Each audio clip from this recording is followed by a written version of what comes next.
Let's go. What's up, everyone? Coach Collin here. Welcome to another Limitless Live. We're talking about thriving Thursdays, tools to be your best self, make mindset training a competitive advantage for you, your family, your business, for life, for all aspects of being on this earth. And let's just look up the word thrive. I looked this up. Thriving Thursday. So thrive is to prosper and to flourish. Are you prospering and flourishing today in all facets, in your relationships with your family, kids, friends, and your work and your business? We want you to be thriving in all aspects. So the question I'm going to ask you is: are you grinding or are you grooving? Let's stop glorifying the grind. Let's find systems and tools to groove in rhythm. I love this thought. I don't like the pursuit is happiness, no, the pursuit of happiness. The pursuit is happiness. So let's learn how to thrive today with my good friend Hubert Payne. Let's get it. Let's What's up, go. man? What's up? What's up, Collin? Super excited, man, to work with you, How man. are you? Be So here. I just got you're like my favorite. Yeah, yeah. Dude. Well, you're my favorite drummer dad I've ever met. It's a huge compliment, bro. Huge compliment, man. Yeah, I was excited and to do this today, man, because I like me with you, bro. You make me feel great all the time, no matter what. I appreciate that. I love it. Yeah, no, I love it. I'm kind of sad you moved from Nashville. Like, how come like we met? We're talking Right, on the phone. You're like, man, I'm moving to Florida. right, right. Like, why? But you're gonna be in Nashville for a certain concert Yeah, end of the month. You want to give us a quick highlight before we jump into our topic today? yeah, man. Two shows, Nissan Stadium, George Strait, Chris Stapleton, Little Big Town. At home show is fun. CMA Fest came on last night. We taped that last month, but this is a longer show, man. Get a chance to kind of really sit in it, enjoy the moment, and get everybody tickets that I've been promising a whole year. So it'll be fun. It'll be fun. Yeah, I love it. I love anybody. Welcome to the show, everybody. I see you, Lane. What's up, David Zay? And people watching the replay, just make sure that you're engaged today. Activate a little mental warm up. If you go to any concert aside from Little Big Town, what concert would you want to go to? Mm.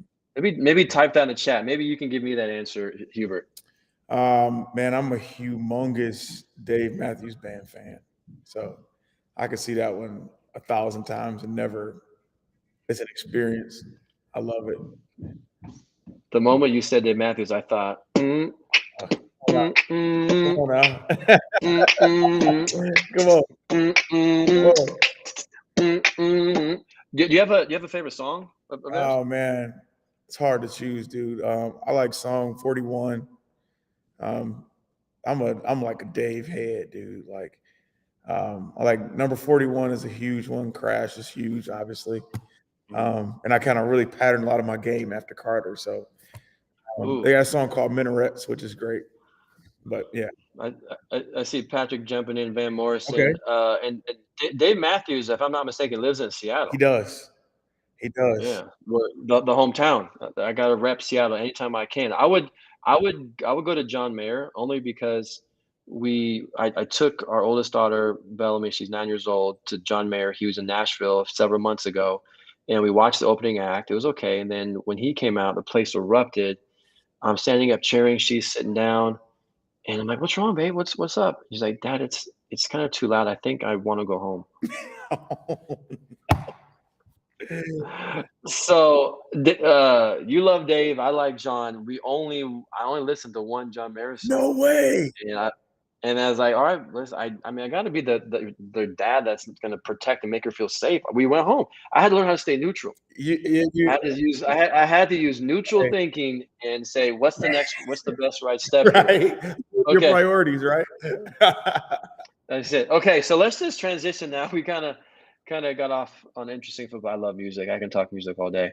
But we're gonna transition, and when I was so pumped to work with you because I just respect you, and what I love about you is every room tilter of our organization has a different background, a different strength. Mhm. And when you look at having like the Avengers or like a, Yeah, a quality team, you want to add diversity yeah. of experience, thought, skill sets. And you have this like football background, and then you're an elite musician, but you have this amazing perspective and training on what is called parts work. Mhm, mhm. So can you give us, after your football career, you're in your music career, Talk about your origin on what led you down this like mindset path and the training that you had to put you in this place. Well, I've always been the coach type. Really was aware of trying to be a great leader. Any sports team I was on, any band I was in. I'm a father of many too. You know, big deal for me. And I'm always looking at different ways to serve people on a deeper level. So, of- initially, I thought, hey, I'm gonna be a pastor, man.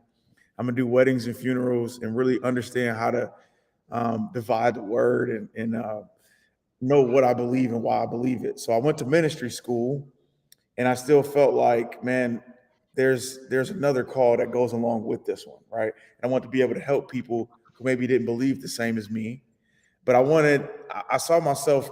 I would look at coaches like Eric Thomas or Inky Johnson or like um, the guys that people look up to, the normal people or women, and I noticed something. I'm like, man, you know, there's one level of coaching you can motivate, you can inspire, and some people do it in a way of, hey, this is what I have, and if you want what I have, behave like me or people in my community, right?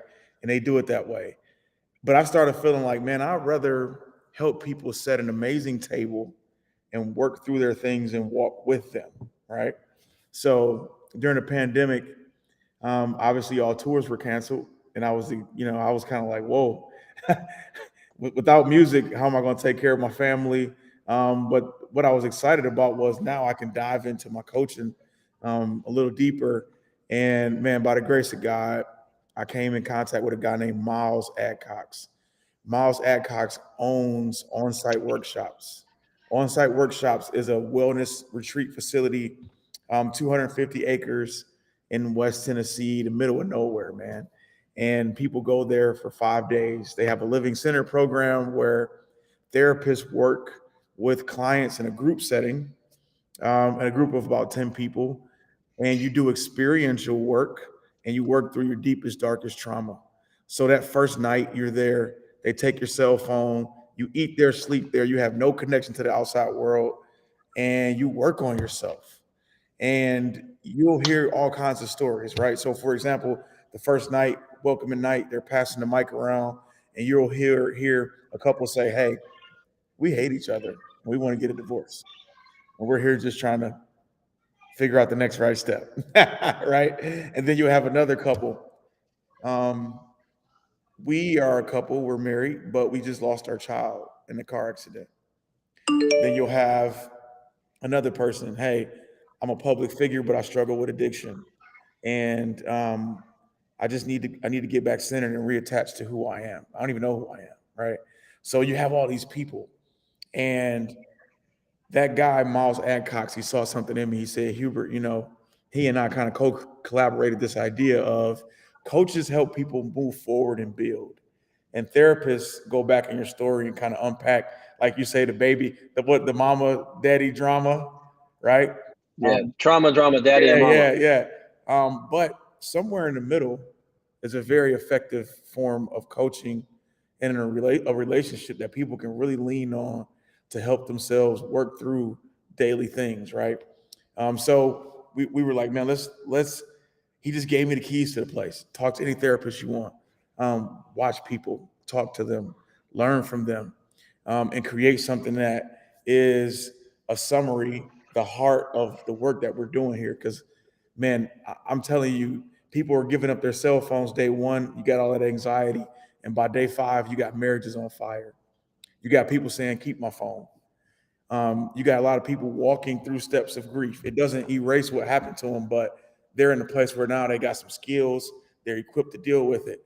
And for me, man, I just took my curiosity and just lived there, man. And I got really excited when I started realizing there's some technique behind this thing, right? They're not just shooting darts in the dark. There's a process, there's some awareness, and it was really helping people. So that's where it started. Yeah, and we actually sat down when we hung out a few months ago.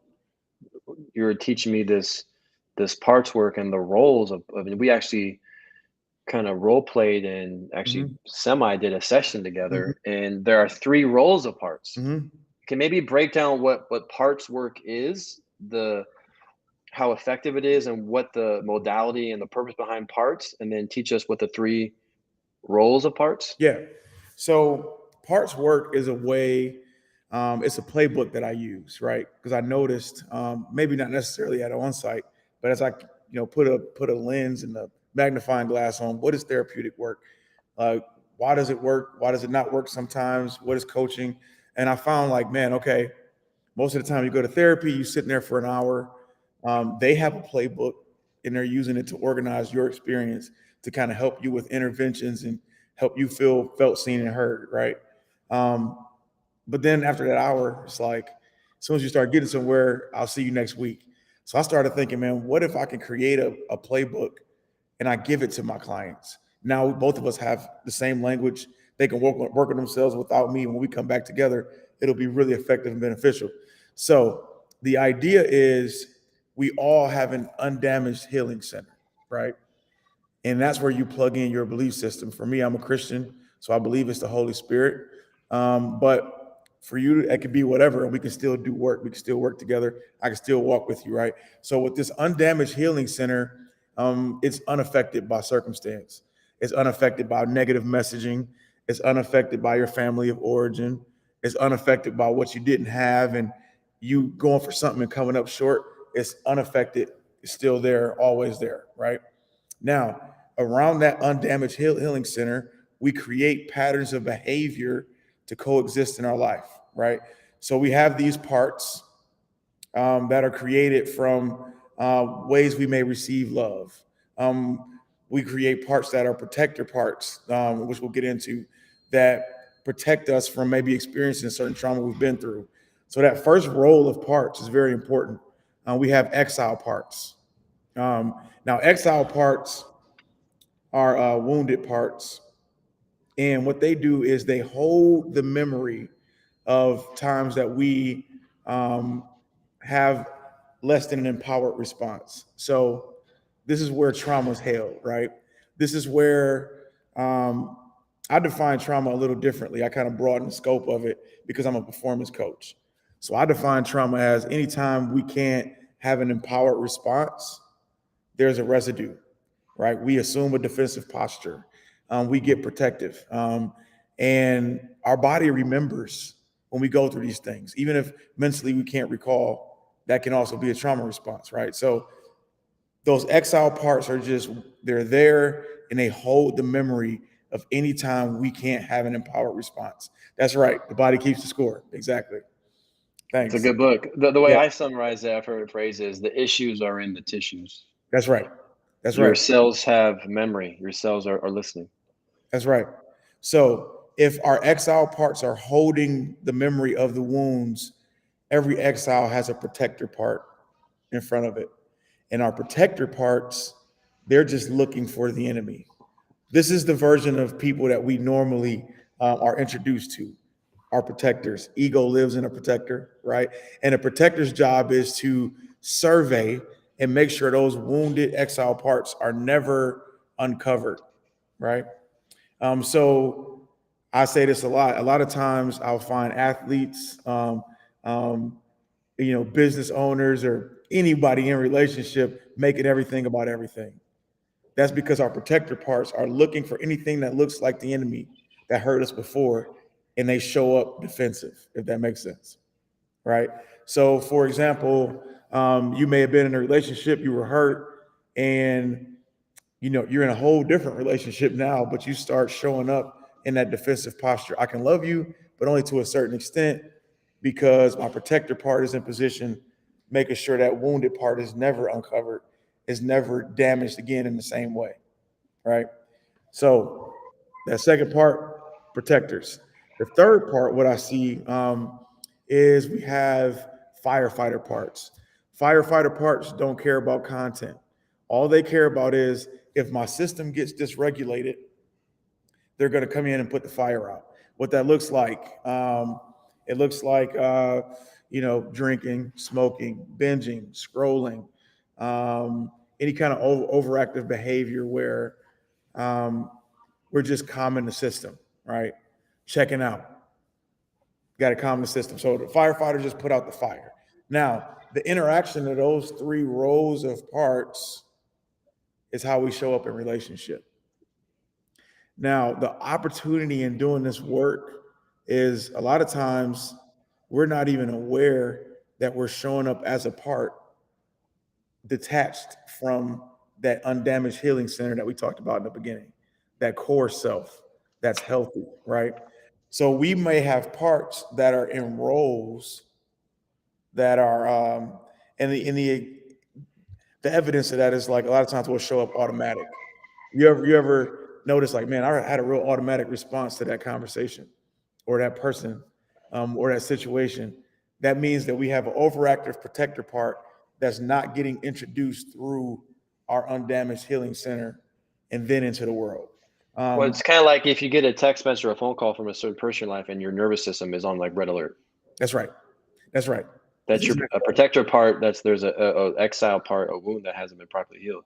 Yeah, exactly. Mm. Exactly. So now, So keyword so the first one you'd mention is the unaffected. What's that one called? Like the healthy? undamaged healing center. Undamaged healing center. Undamaged healing center. Yes. So, man, that's where I So hope we're. we are trying to expand that. Yeah. So here's the idea: we don't have bad parts, right? There are no bad parts because every part was created for you to navigate certain situations in your life. Well, but when did you say the firefighter part could be bad because if you're doing bad behavior to calm your, like Here's unhealthy the thing. behavior because your system's out of whack? Here's the thing. That's a great point. But the firefighter parts can also be navigated through that core undamaged self, and that's the goal. So we don't get rid of parts. We redirect them through that undamaged healing To center. Right? a healthier That's vehicle right. to That's right. activate the firefighter, which could be like exercise or like a men's or a female a group, a small group, or it could be music. It could be That's right. right. Okay. It could be your practice, right? So for me, Mhm. I have to physically play the drums. I can't go a couple days without doing something. It's a firefighter for me. It calms my system, but it's healthy because it points to my purpose, my mission, and I use it as a huge leverage piece for everything else that every other way I can serve, right? So Mhm. even firefighters can be redirected through that undamaged, healthy healing center. Mhm. Well, how about this? Can we pause? I see Collin, I see Lane, I see Patrick, and does anybody, David, I don't know if you're still on. Does anybody have anything you want to ask Hubert on this topic to clarify? This may be something new you haven't heard before, but this is going kind of deeper a little bit on understanding like the body keeps a score, or why do I kind of subconsciously behave this way? Like where's this Mhm. coming from? So you know what, when you bring this up, it really resonates and reminds me of this truth. Pain that's not properly processed gets projected. That's right. That's right. Pain that is not properly processed gets projected. But I love the compassion of this part because that exile wound and that protector part, it was good for you. Like you needed to use that for your survival, for your protection. But maybe now that time in your life has phased out where you don't need to have that protector part show up for you, and that's actually hurting you. That's exactly But you can look at it with compassion, say, "Hey, that part of me was there to keep me safe, that's right. and I'm no longer that 9-year-old child or in that relationship or where Hmm. I need that." So it's like let's move that protector into a healthier, undamaged healing center. That's right. Right? Yeah, yeah. So here's the idea. I'm very careful to do this work with a ton of appreciation for our parts, right? Hmm. So you're more right sizing and loving on your parts into a healthy system, right? Well, I think healing through forgiveness and compassion is better than shame and guilt. That's right. 100%. Yeah. 100%. 100%. I love that. I love that. I love that. Well, can we make it real world? I mean, maybe let's semi reenact. Maybe if we have 3 minutes before, if anybody wants to jump in, just work with me through some like parts work. Let's just go for it. Okay. All right. So give me a situation or a part where you just feel kind of frustrated with it, right? You might even hate it. It's a part of you. You may hate it. You may be frustrated.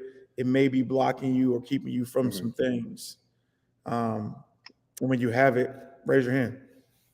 Yeah, well, I would say I just the first thing that came to my mind is like the constant seeking of approval, Mm, okay. of having to be always the best and to perform all the time. Yeah. Yeah. Yeah. Okay. Okay. Tell me how you feel about that part. Well, it drives me to be great, but like I wish I didn't care so much. I don't want to create conflict, or if I don't agree with something, or like I just feel like I have to um like be the best, or if someone, or if I upset someone, I want to upset people, Hmm. like it doesn't always happen. When it happens, like, yeah, it's just I get frustrated. Yeah. Okay. So first thing we're going to do is I want you to thank that part. I want you to, I thank you for that, yes. because I know it must have helped me get through some hard times. Okay. Now I want you to, I'm gonna give you a question to ask this part, and I want you to sit and really listen. Don't jump in and answer for it. I want you to really breathe it in and internalize the message that you're getting. But um, what is that part trying to protect you from? Not feeling loved. Okay. Okay. Talk to me some more about that.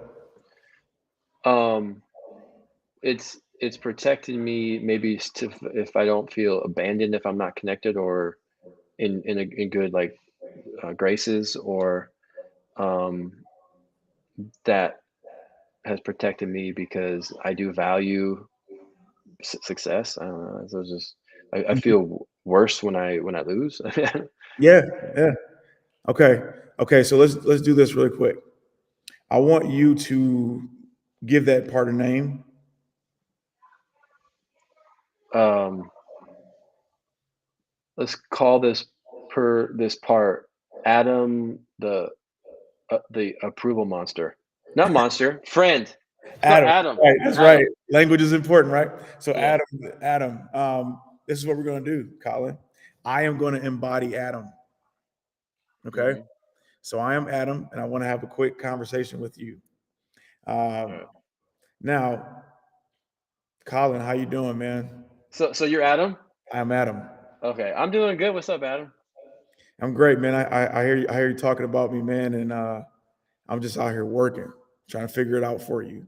And you, it seems like you kind of want to change my role, but who else is going to take care of you if I don't? Um, that's a good question. Some other parts of me that I can use more of. Who else, man? Because I don't see anybody else, and I've been here the longest, and I feel like you're doing pretty well, and I say it's because of me. Yeah. Well, I think trust, Mm. acceptance, like, growth, Mm. connection, service, authenticity. Mm. Okay. Um, yeah. Trust, acceptance, growth, authenticity. Okay. All right. Well, if they're here, um, what's my new role? If you want to change me up, what's my new role? Well, I think I still want to keep you, but I want to Okay. keep you in a more healthy way. I don't have to be liked. I don't have to please everyone. I don't have to be agreeable to everything. You know, Okay. um, uh, I think I think that's why I'm a good in teams, a good team player. I think, servant oriented, but at some point, what good am I to others if I don't stand up for myself sometimes, Yeah. or set like a boundary? Yeah. Yeah. Okay. This is news to me.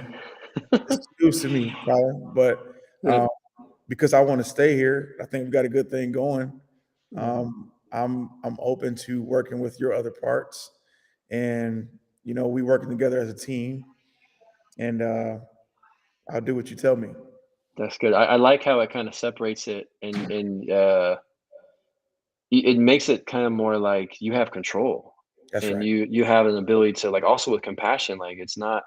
it's more healing to like appreciate, show respect, and understand the patterns, and then like, well, let's just move it to a healthier spot. Okay, let's go to the comments. Hey, Hubert Payne, ladies and gentlemen, one of the best in the business, man. That was good, and we just scratched the surface The surface, yeah. on this work. Okay, so David Zays, how do you reset in the moment when you realize you are fighting a fire that might not be constructive? Mm, So that's a great question. The first step is awareness, right? First off, what's making up the fire? And then how am I responding with my firefighter?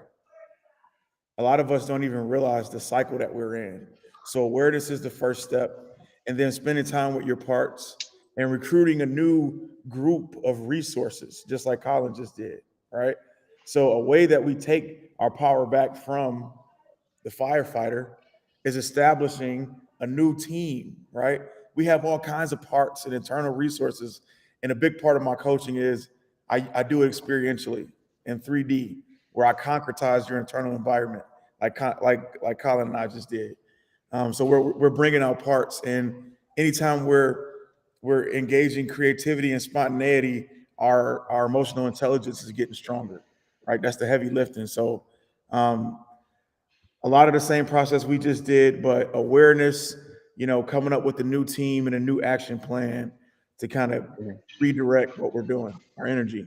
I love that. I believe we all have this like entourage in our head, in our body. 100%. And Yes. if you can name it, you can tame it. That's part of the work that we teach at Limitless Minds. Name it, tame it. So you can label it. So that separates the person from the thought, the person hmm from the emotion. hmm And then it kind of takes the power for like puts you back in control and start to work and train and nurture and develop. But it starts with awareness. Lane says you should bring this to the military veterans. The idea of redirecting for growth is missing. That's really good. And then Patrick Norris, well done, Hubert. Super deep. Yeah, appreciate that. That's interesting you said that, Lane. There's a VA hospital where I just moved here in Lake Nona, and I was riding by yesterday. I'm like, man, I wonder how I can get involved. Yeah, and then it counts like we are not our thoughts. That's right. I mean, Right. the thought your this limbic system amygdala is it's survival mode, and it will take over. These parts will take over on a That's true. subconscious level. So part of the work is getting with someone. I think small group work is powerful. Then getting the right combination of coaching and therapy is powerful. Finding the right fit for you. Not one size fits all. I think you got to find the right fit for yourself, and just having the plan to do the work. It's so life changing. Just like transforming your body takes work. It takes That's repetition. It takes right. discipline. Transforming your mindset. Transforming these parts. It takes some repetition, some practice. But we Yes. have the power to do it. And bro, I care about you. We're about the top of the hour. So Yeah. any lasting thoughts? Anybody? We got a minute to go. Any final thoughts? People in the chat and HP, you want to say one final thing about Yeah. doing parts work? Yeah. I think it's an awesome opportunity we have engaging in parts work, because we have a chance to organize our parts where we see where to do the work, right? We see where to be felt, seen, and heard. Just like we want to be felt, seen, and heard, each one of our parts wants to be felt, seen, and heard, and that's how we create a healthy system. If you don't feel, you won't heal. That's right. Acknowledge it. Okay. Hey, tomorrow we got co-founder DJ Eitzen and Steve Tan. I've worked with Steve Tan. He's a really established, experienced leader in the healthcare industry. So don't miss that. But until next time, the body has limits, but the mind is limitless. All right, fam. Peace. Good stuff.